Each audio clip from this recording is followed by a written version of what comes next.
Baik, Imam Malik ini beliau ada sedikit berbeda dengan para ulama yang lain. Seperti Imam Ahmad, Imam Syafi'i, Sufyan ats-Tsauri, Sufyan ibn Uyainah, Imam Al-Bukhari, Imam Muslim. Kebanyakan ulama itu dia belajar bukan di kotanya saya. Dia belajar di kotanya dan melakukan perjalanan rihlah juga menuntut ilmu hadis. Kalau Imam Malik enggak. Beliau hanya belajar di kotanya. Hanya di kota Madinah saja. Tidak pernah melakukan perjalanan menuntut ilmu Imam Malik. Kenapa? Sebab mau perjalanan kemana? Kota Madinah gudangnya ilmu. Jelas ya? Di kotanya saja banyak ulama. Ambil ilmu saja belum habis-habis itu. Belum lagi kota Madinah itu didatangi oleh manusia dari luar kota Madinah. Makanya ahli hadis yang dari luar kota Madinah itu sering ke Madinah. Imam Malik berguru dari mereka ketika mereka berada di mana? Di kota Madinah. Ya. Kalau kita seperti Imam Malik ya tidak ada masalah. Tapi rihlah melakukan perjalanan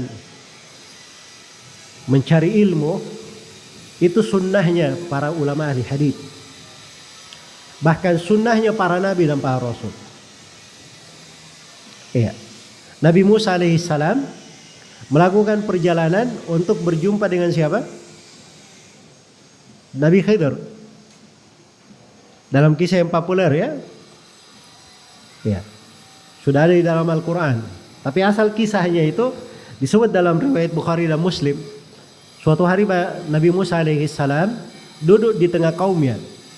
Maka beliau ditanya, wahai Nabi Musa, adakah orang yang lebih berilmu daripada kamu di atas muka bumi ini? Kata Nabi Musa alaihissalam, tidak ada. Maka Allah pun menegurnya. Ya harusnya Nabi Musa tidak menjawab seperti itu. Harusnya Nabi Musa berkata, Allahu a'lam. Ya kan? Iya. Walaupun misalnya kenyataannya benar. Ya. Memang Nabi Musa alaihissalam yang paling berilmu. Sebab beliau ini dari ulul azmi, salah satu dari 5 rasul. Tapi para nabi itu selain Nabi Muhammad SAW itu kalau diutus untuk kaumnya saja. Di kaum lain mungkin ada nabinya sendiri. Maka begitu Nabi Musa menjawab seperti itu, Allah menegurnya. Allah berfirman, bahkan ada hamba kami, Nabi Khidir. Iya. Maka Nabi Musa pun bertanya bagaimana jalan untuk menjumpainya. Nah ini lihat ya, contoh dari para nabi. Ambisi dan haus terhadap ilmu. Nabi Musa tahu ada Nabi Khidir punya ilmu lain, dia tidak tahu. Maka Nabi Musa bertanya bagaimana jalan berjumpa dengannya.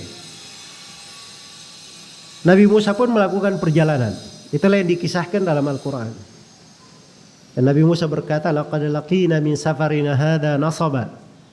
Kita sudah jumpai dalam perjalanan kita ini nasaba, keletihan, kesusahan. Nah, ini para nabi saya seperti itu ya. Ya. Ya jangan pikir oh nabi ini kan wali Allah kan. Siapa tahu dia perjalanan terbang-terbang aja. Hah? Enggak, itu belajar itu harus ada masyaqqah. Harus orang menempuh kesusahan. Iya. Harus orang menempuh kesusahan.